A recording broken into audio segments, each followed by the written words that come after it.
Tarde, pessoal, bem-vindos de volta. Eu sou Ramon Santos, sou analista de projetos aqui no British Council. Eu sou um homem branco, de barba e cabelos escuros.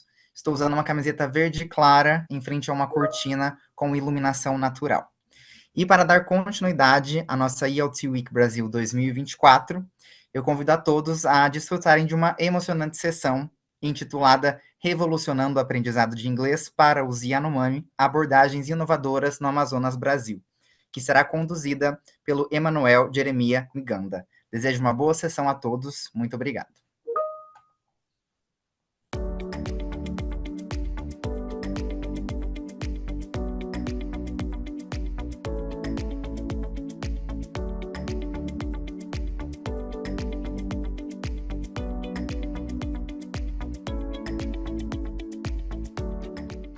Hello, everybody. I'm Emmanuel, Jeremia Mganda from Brazil right now, currently. My nationality is Tanzanian, and I've come to Brazil for a special mission, because I belong to one of the congregation which is called Salesian congregation. And basically we basically our mission is we are working in education sectors, schools, and we actually working with the young people. So I reached in Brazil 2021 in December. So right there I went direct to one of the indigenous community. So I worked there for 5 months, and basically I was working in one of the secondary school, ensino médio, we call it here, and the director helped me to told me that I have to help him in at school by giving some of the English course and to some teachers and students in the community. So it was not easy for me because coming to a new place, new country, I have to start learning language, and some people I was receiving some some challenges from other people that you have just come to Brazil, you have to learn Portuguese first, and try to understand the culture of other, those Yanomami, instead of teaching them English. I say no, because it is the context of school, and it is one of the requirements that they have to learn foreign language, that is English or Spanish. Then I say, it's okay, let me take this challenge, and I did something there. And at the end of my presentation, I will show you the outcome of what I did there. And basically, I told them that I'm not going to teach you English, but I'm going to facilitate, and you yourselves, you're going to make it. So my presentation, I've made a title of my presentation called Revolutionizing English Learning for Yanomami, Innovative Approaches in Amazonas, Brazil. I don't know, my love to Amazonas is very, very strong. Well, I was doing my by the way, I did a bachelor in education and philosophy. So after finishing my bachelor of education and philosophy, I went to do specialization in geography and Christian education. So within education, I did material of English and economics. So I was well prepared.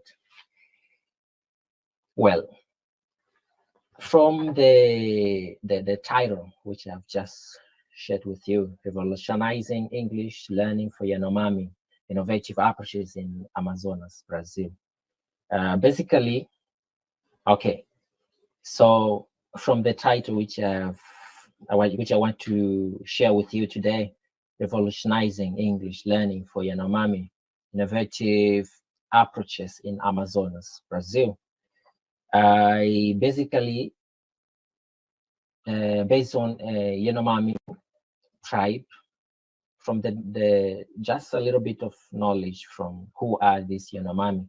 The Yanomami constitute the most extensive isolated indigenous community in South America, inhabiting the rainforests and mountainous regions of northern Brazil and southern Venezuela.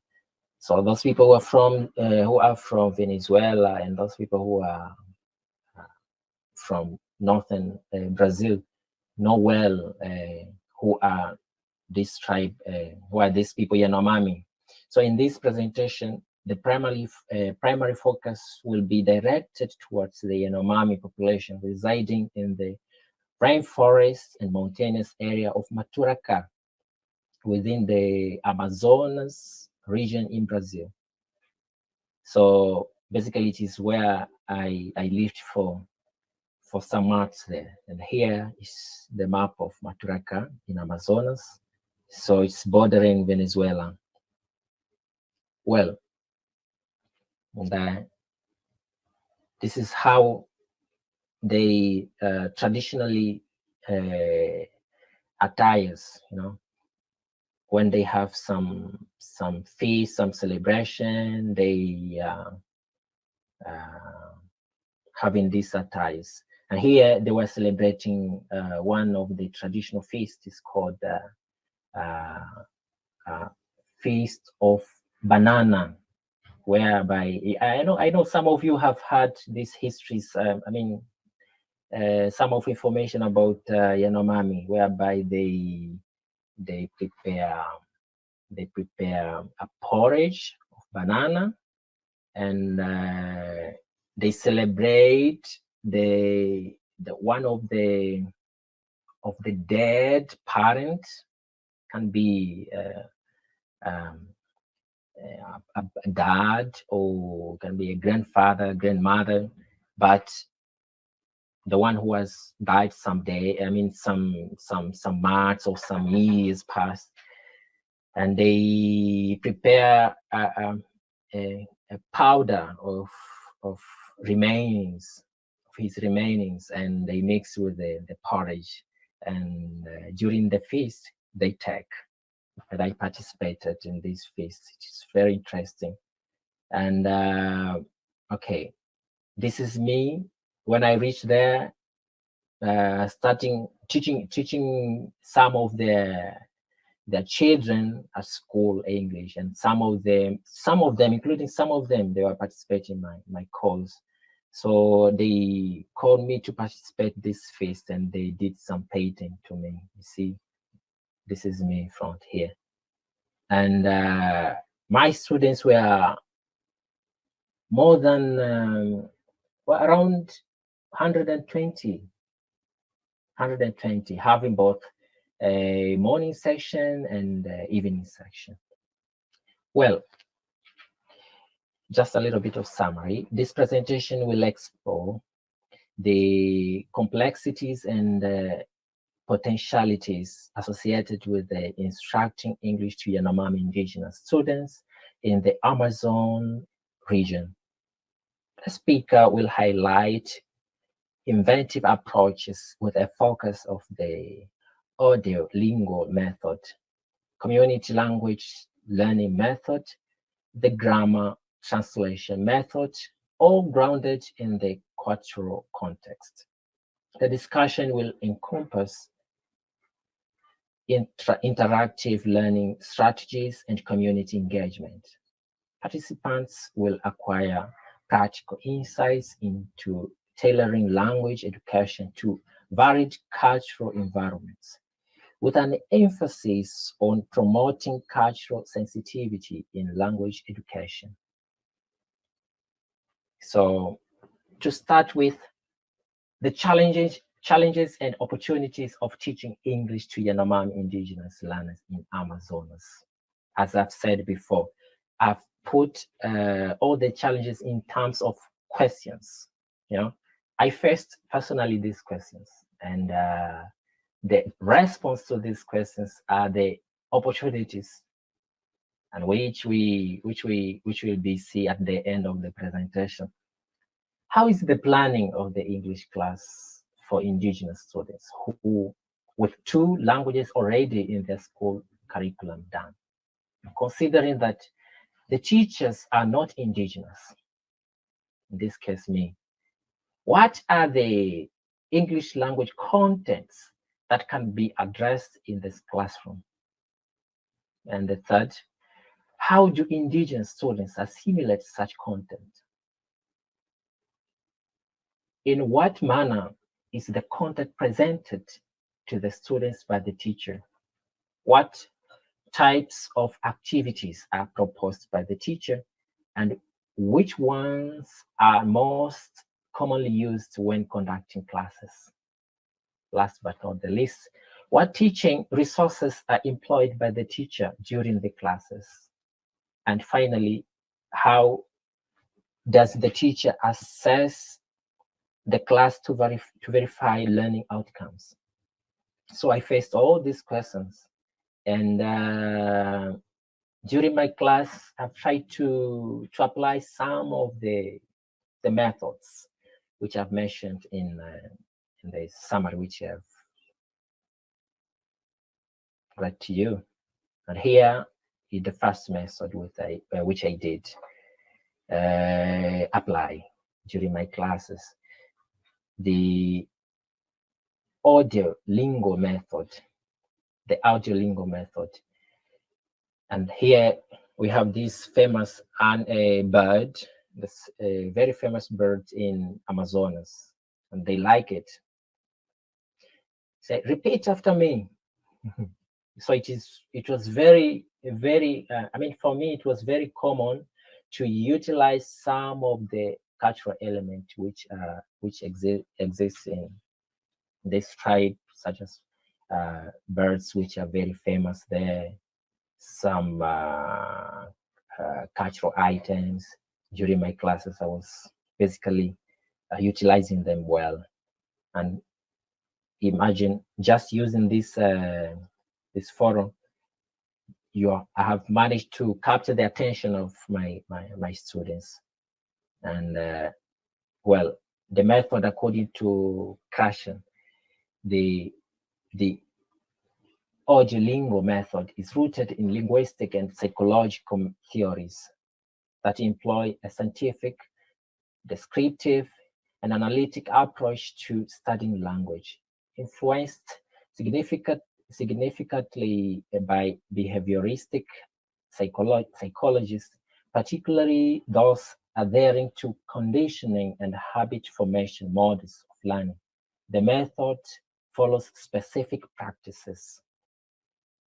That is, lessons commence with dialogue featuring target structures and vocabulary.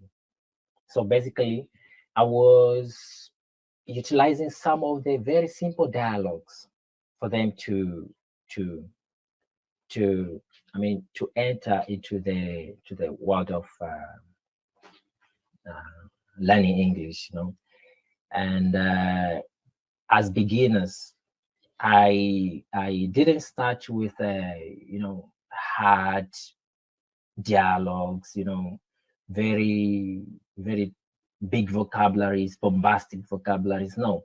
So I started with a very simple dialogue. Good morning, how are you? Translating and putting into their mother tongue.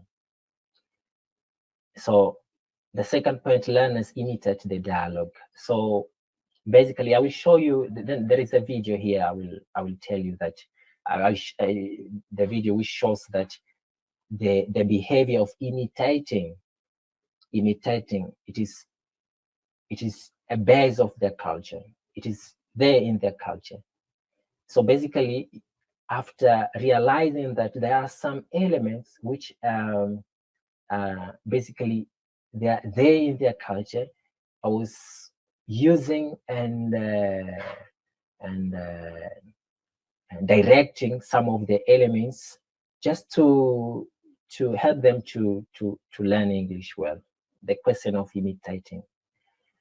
The learners memorize the dialogue. So I was telling them, okay, this dialogue, you have to imitate, you have to memorize and present between a pair. You know, pattern drills are employed to reinforce structural habits. So basically, I was applying all these items, all these models of learning in my class. And the key character of audiolingual method include a reliance on mimicry, as I've said before, and memorization, teaching structural patterns through repetitive drills, absence of grammatical explanations, contextual vocabulary learning, utilization of tabs and visual aids, emphasis on pronunciation, and immediate reinforcement of the correct response. So I was immediately correcting whenever they mispronounce some words. I was, okay, I was just leaving them to do some activities, but at the end of the class, I was reinforcing and correct some of mispronounced vocabularies. And here I want to show you how the lingo method is actually utilized as a pedagogical approach by the traditional Yanomami teachers, commonly known as Paje, within the educational framework of the indigenous community. Let me see if I'll be able to play this video.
Okay, so basically I was involving with some of the cultural activities in the community. So from there I've learned some of the characters. How do they practice some of their traditional feasts, or when they have traditional presentations? How do they do it, and I've learned that this method will be of profit to them. Then I utilize it. And the next method which I used in my classes was community language learning. So community language learning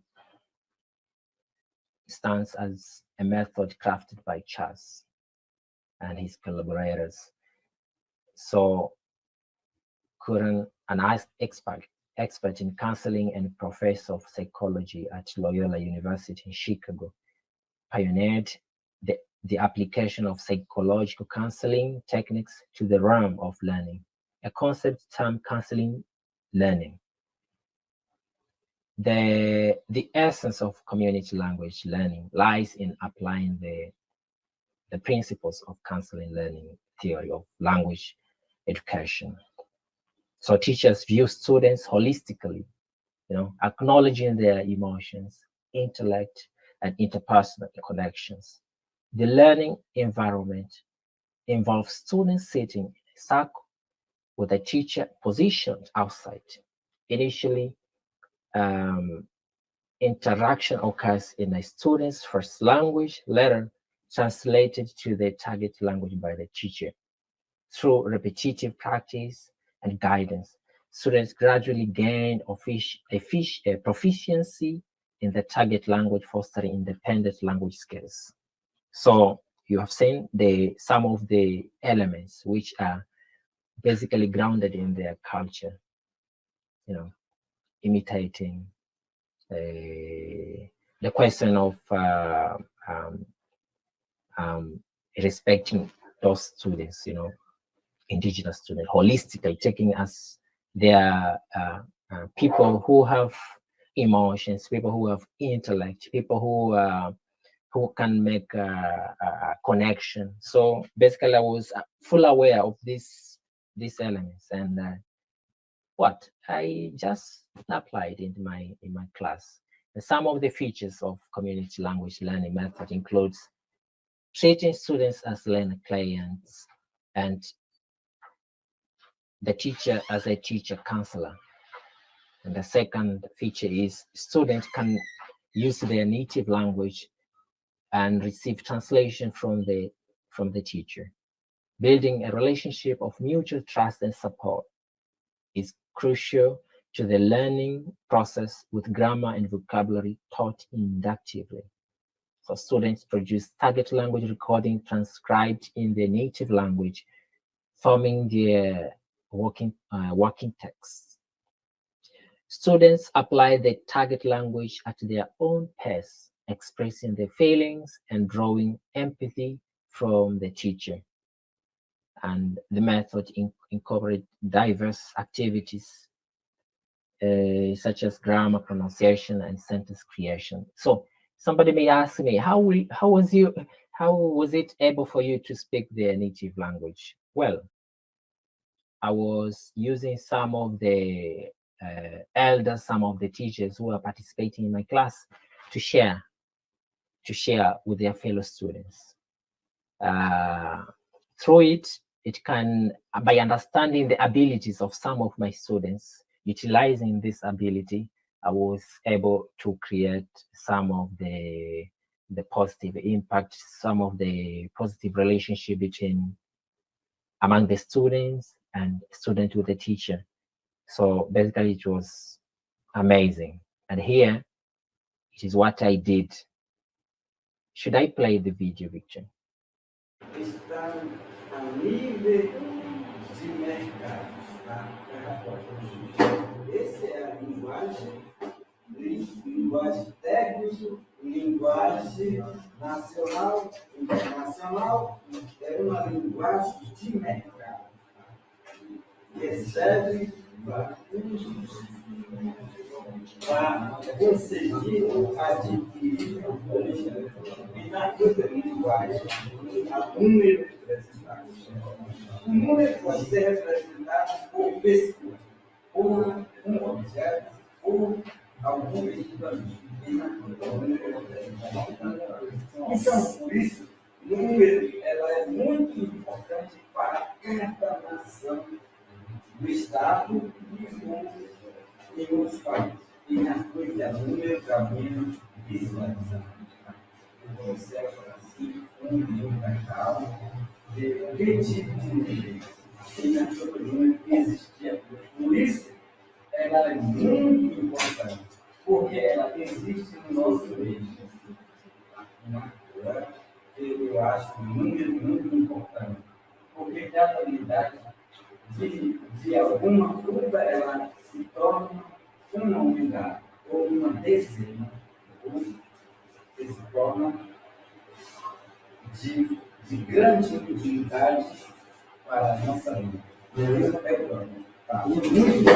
Então, o peculiar é que nosso grupo vai utilizar, vai fazer a leitura de exercício. Tá? Primeiro, de acordo com o que está aqui, que nós preparamos, está aqui. Então, nós vamos fazer a leitura de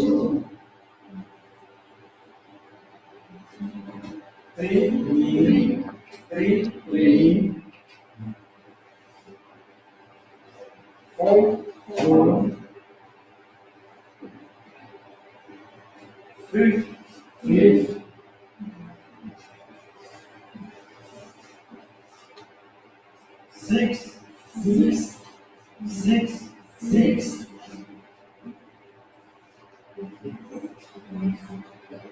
seven,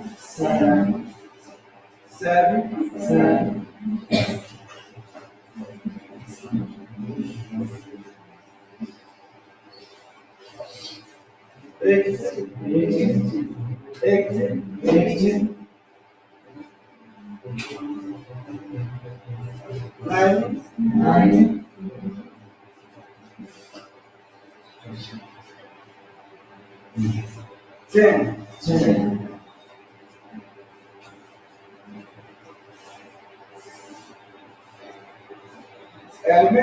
10.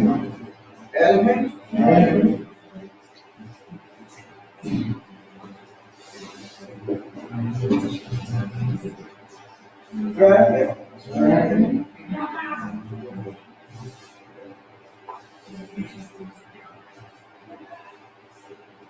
13. 14. 15.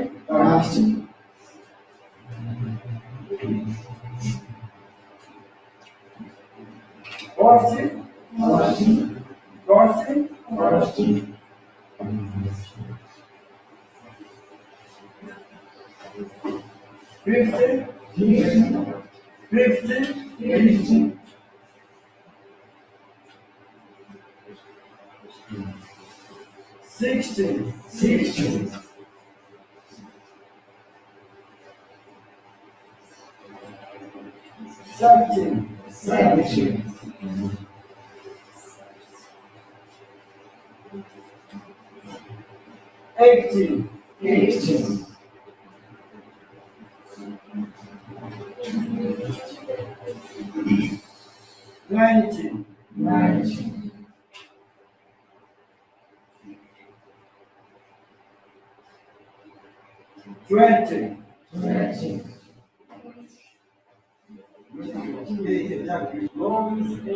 20. Nomes em português. Vamos. Vamos direto. 1, 2, 3, já. 1, 2, 3, 4, 5,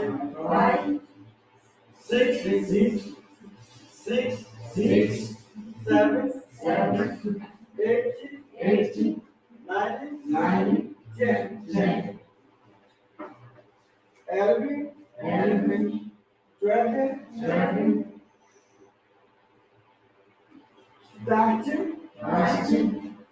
12, 13, 14, 15, 16, 17, 18, 19, 20. The next method which I used in my class was the grammar translation method. This is very old method used by the Western world in the 17th and 19th century. So basically it was focused on promoting intellectual development through the study of Latin and Greek. So basically in this method, I use some of the elements, and I will tell you what did I use. The classes are taught in mother tongue according to the features of this method. The classes are taught in mother tongue with a little active use of target language. So I actually use this feature in teaching of some of the vocabularies in class. And much vocabulary is taught in the form of lists of isolated words. And basically, this is a very, very helpful, long elaborated explanation of the intricacies of grammar are given. Of course, some of the doubts which are rising out of the grammar intricacies. I mean, I have to give a clear explanation immediately, and I was doing that in the class. So grammar provide the rule of putting words together, and the instruction of often focuses on the form and inflection of word. Reading of difficult classical texts is begun early. So basically, this one I didn't use this because according to their culture, according to the way of the way those students are behaving, whenever you show some of difficulties from the beginning, it is easy for them to be disappointed. So I just give a little, a very easy text to read, very simple vocabularies to start, to begin with while learning English. And I was giving them homework, to list some of the vocabularies and present during the class. So basically, this was what I was doing. And during my class, I was applying some of the elements, cultural sensitivity in language education, and I was teaching them about the importance of cultural sensitivity in language education. But here, I would like to highlight one of the points, that cultural norms play a crucial role in students' language learning journey. This importance stems from the fact that expressions or gestures deemed not innocent in one culture might be offensive in another. So this one is very clear. And I was telling them, I was using vivid examples of my experience in Brazil. Some of the expression I could not use it, like when I was telling them, like when you go to India, nodding the head, I think for them, they may say that, it's different, some of the gestures, it might look awkward, or, so you have to be very careful. I told them this. And I was involving, as I've said before, in curriculum, in selecting some of the materials. I was basically using the materials, the items which are familiar to my students, So I apply some strategies for incorporating Yanomami culture into English language. And actually, there is one day where they were having a community day. I used my students to present English song, and it was very interesting. For them, they have already, they have all this material, they have internet, they have everything there. So they listen to English songs, they watch English movies. Now it was very interesting for the first time hearing their kids, their friends singing English, It was very interesting. And here how it was. I was calling guest speakers and elders, involving elders in the community, just to show that what we are doing is not illegal. which is basically explained to the law of the country. It is explained to the I mean, the whole world knows that everybody has the right to learn, you know. And here, we have the role of language education in preserving and promoting indigenous language and traditions. Basically, the federal constitution of 1988 of Brazil, situated in the context of international transformation, catalyze new guidelines for indigenous school education, promoting the recognition and respect for the cultural diversity, as well as the preservation of their cultural practice. So I was telling them, by learning the culture, English language, it's not that you are devaluing your language. It's not that you are leaving your culture. You want to push into trash into your culture. No, that you are actually promoting. You are actually doing what, I mean, is something good. So I was just telling that it is in the constitution of the country, Brazil, according to the article, the United Declaration, Article 14 of the United Nations Declaration of the Right of Indigenous People, asserts the right of indigenous people to establish and manage their education system and institutions, delivering education in their native language, as I was using some of the elements of their culture in teaching English. And also, here, indigenous individuals, especially children, are entitled to access all the level and the forms of education provided by the state without facing discrimination. Right? So I was basically not doing what is illegal, and basically it was good for them. I was telling them that you have we need to go together, we need to learn together and value this opportunity. And by the way, it was free of charge. And here it was the outcome. Hello, ladies and gentlemen. Essa aqui é classe de manhã, morning class, English. Eles vão cantar Happy Birthday, tá bom? Então, vamos fazer isso, porque esse vídeo eu vou mostrar todas as aulas que ele vai fazer. E todas as aulas vamos fazer assim, mesma vídeo. Tá bom? 1, 2, 3.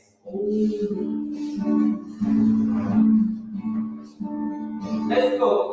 Happy birthday to you.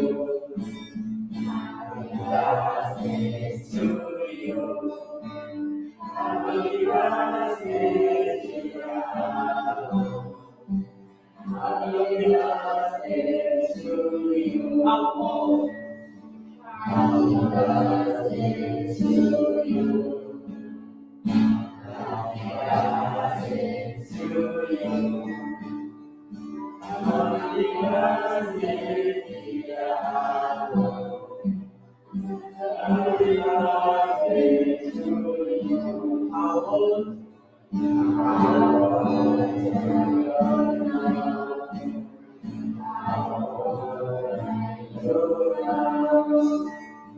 Happy birthday, dear. Happy birthday to you. Happy birthday, dear.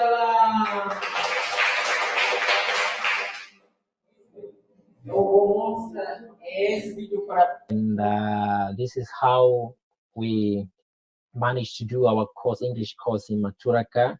It was the first ever English course in that region, and everybody was happy. And even the elders of the community, they were basically, saying that it was amazing, and they were so happy to see that their children, their fellow elders, studying English in that place. It was basically a good thing for them. And here was the certificates and the references which I used in my presentation.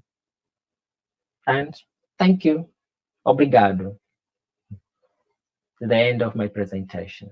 Thank you.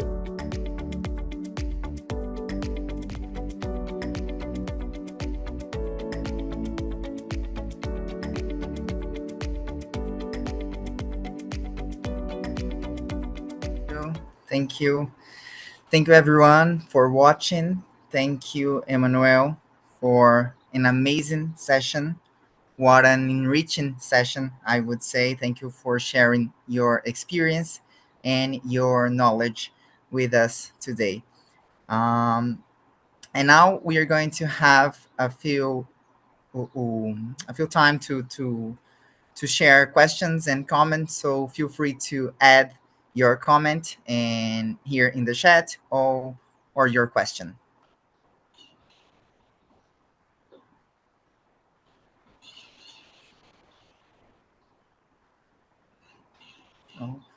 While they write some questions, I'd like to make mine. Emmanuel, nice to meet you.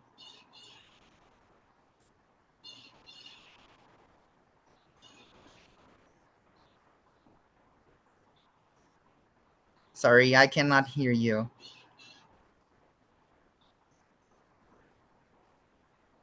Okay, can you hear me now? Yeah, now I can. Nice to meet you. Okay. Nice to meet you. It's Carla, Lillian, and Yeah, I am Ramon. Ramon. Yeah. Okay. Yes, So how are exactly. you?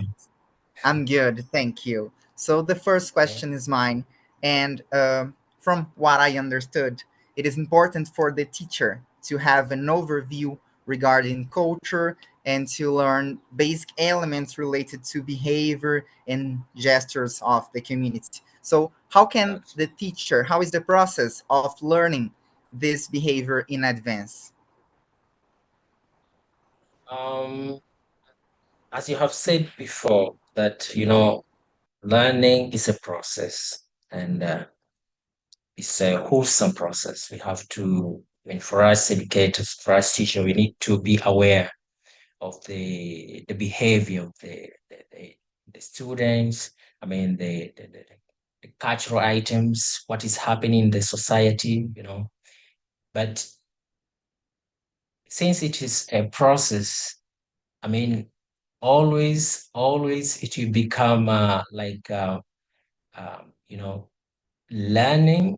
It's only the learning process is not only the part of the students, but also the teacher. So while the class is going on, the teacher also will come to learn some of the other behavior. Some of the other items, other qualities, which will force him to change the methods. To adapt other techniques and other methods which will help him in the class. So it is a process, the whole process, the side of the teacher and the side of the students. Yes, I see. So thank you. Now we have some comments. The first one is from Vera Jordan. It is a comment. Such an unique experience. I'd never thought of it. And the next one from Deborah Guaraldo Diniz. So grateful to be here and to have the opportunity to learn a lot.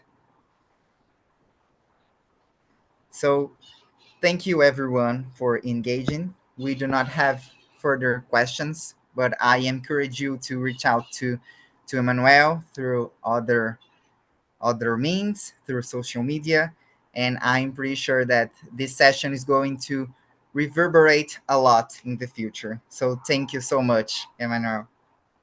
Sure. Thank you so much, Hamon, Lillian. I've been chatting with you through emails, and now we are here live, looking to each Yes. other. It's good. And thank you for the mice, for more opportunity, I'm now mixing Portuguese, English. I've become sometimes so confused. talking in two languages at once. But anyway, it's good. And thank you for the opportunity. Yeah, thank you. Thank you very much. Good.